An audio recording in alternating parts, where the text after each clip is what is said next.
Happy Friday. I hope you guys are doing well. It's raining here in Nairobi. I hope you're keeping warm.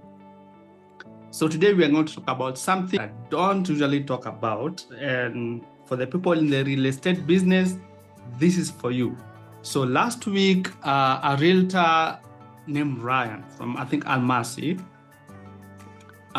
this is an American who is doing business here in Kenya. And I think he's doing a good job. Not I think, I know he's doing a good job. He does not know me. I just watch his content online. And last week he did something that has not been done before in this market, which I applaud him because of that. And this is what I want us to talk about. But I will talk about it from another perspective. First of all, kudos Ryan for doing this. Let me just show people in this community what you have done, just in case someone want to enter this business for real estate, especially here in Nairobi. I'm not a realtor. I'm not in the game. I don't have skin in the game. So this is just our weekly conversation with you. So let me share with you. There you go. Now, what Ryan did, and he's right here, did a Nairobi off-plan World Cup. Of course, with the theme of the World Cup happening in the US, he's American, it makes sense. And what he did was very good. These are 40 projects. A disclaimer, these are not all the projects happening, so he just chose 40 projects. So if you want to invest in real estate, you all have these options. Some of them have not started, some have started, some have either near completion or completed. Mainly, most of them are in Westlands, Kilimani. I think there's 2 in Syokimau, there's Brookside, different places. There's studio, there's 1 bedroom, 2 bedroom, 3 bedroom, 4 bedroom. And what he did is, from all these 40 projects, which project is the best according to him? So he has a criteria. I'll link his video here. If you want, you can watch the video. But this is what he did. 40 projects, off plan, some almost completed. And my question is this, and they're good projects. If you're an investor, you want to invest in this market, you are spoiled for choices. And he's not the only realtor. There's Boris, there's Mansa, you can find them online. I'm not advertising any of them. As I said earlier, I don't have skin in the game. I'm just coming from a different perspective. Having worked in Westlands, lived in Westlands for 10 years, I've seen the market in terms of real estate, buildings coming up. And it is good because our population is growing. We have rural-urban migration. My big question is, with all these projects, we have talked from the demand, from the supply perspective, the 40 projects, plus others. Now, I want us to talk about from the demand perspective. If you are doing this for Airbnb, short-term, people coming into Nairobi and visiting conferences, it will work best. If you are doing it for local tenants, that's where I'll have a big question, because who is this market for? My thesis, and you can challenge me in this is just my thinking.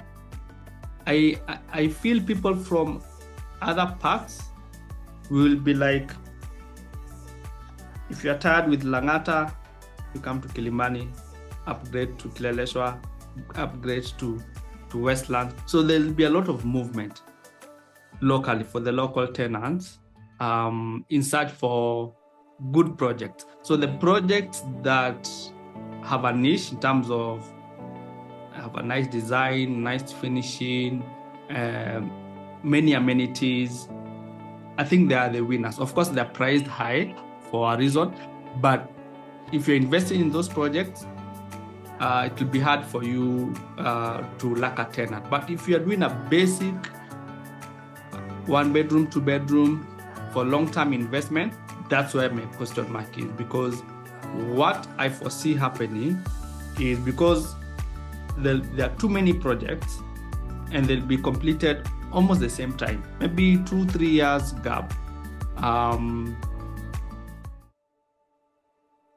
Tenants will be moving from, even within Westlands or Kilimani, move from this project, they live in this project. They get tired with this project, they go to this project. So that's where I question the local demand, where it will come from. Yes, there'll be a demand, definitely, but I think the supply is a bit higher than the local demand. I may be wrong. Please put it on the comment. I'm okay to be wrong, but that's just my thinking. For example, another challenges might come up. Of course, if there's high demand, we expect high traffic, we expect resources will be squeezed in terms of sewer. When it rains, floods here in Westlands, there'll be a lot of that, noise, pollution, which are common with a growing city. Insecurity, I don't know which part of Westlands that will happen, but it might. So for example, if you look at Professor Saitoti Road, former Sports Road, the road between Raptor Road and Wayakiwe, there are 2 roads.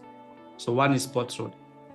That one alone has 8 projects, 8 offline projects. I counted. I think 2 of them have completed, and the 6 projects are underway. So my question, and of course that road, because of the construction, is not good. It was tarmac, but right now it's like a maram road. Opportunities for rent to come down because there'll be a lot of competition, but I think there are too many projects on one road. I've not even counted Raptor Road. I counted from Mvuli downwards to Lantana Road, to the road that links to the Ring Road. I think there are 5 projects. I've not counted from Mvuli to St. Mary's. Yeah, that's my concern in terms of, if you're not targeting Airbnb, short-term stay, if you're doing long-term, who will stay in these projects? And then their pricing. My thinking, I think Ryan did well with the World Cup, just sharing with others what is on offer from the supply perspective. You don't have to go with one project, you can choose other projects. There are other options if you want to go to Syokimau, there are other places you can go to. But now my question will come is, when these projects are done in the next 2 to 3 years, how will the market respond in terms of the supply and just the ecosystem? Will the rents still be priced how they are priced or promised right now? Will the rents come down? Will there be a lot of vacancies for the generic kind of buildings? But for the projects that have a wow factor, they may not have a client issue. The other issue is tenants will be rotating from one project, skipping to the next, So I'll expect higher vacancies. But let's wait and see. If you're looking to invest, you can talk to the experts. Talk to Ryan, talk to Boris, talk to Mansa, or if you preferred a realtor. I'm just telling you from my perspective, and of course you have your perspective. Feel free to put it in the comment section below. If in real estate market is a good market from the supply, you have too many choices, you can negotiate downwards. But now from the demand, we'll have to wait 2 to 3 years when the projects are complete. Already some projects complete. I walk through at night just to see if the lights are on. I'll not share my feedback here. But you guys have a blessed day, blessed week. Bye-bye, take care, and God bless.